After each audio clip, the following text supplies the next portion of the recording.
Hi guys! So, dito muna tayo na set up ko lang. So, tagal naman mag-set up. Yun, binaliktad. So, aayusin natin yung cover ng aming upuan or sofa. Yan, may paganyan pa talaga. Yan. Sorry, maingay kasi umuulan ngayon. Tapos, dito lang ako sa labas nag-voice over.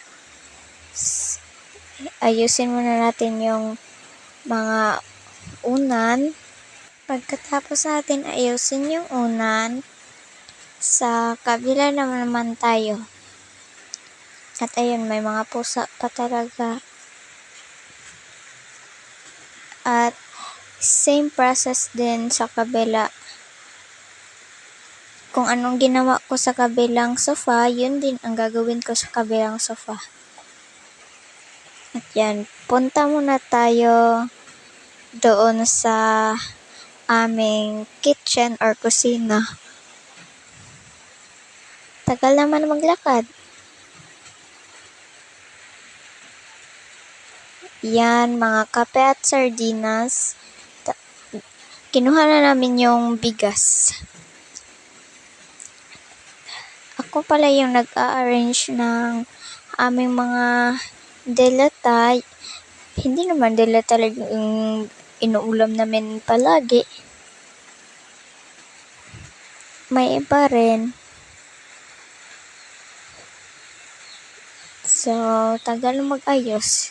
Hintayin nyo lang.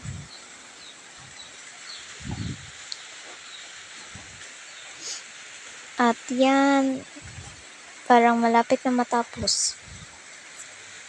Parang lang. So, bilisan mo naman. Yun. Tumalon. Sakit ng paa ko dyan, guys. Kasi pagtalon ko, maano na yung yung paa ko. Sumakit agad. Nilagay ko yung kape. And that's all. Bye-bye!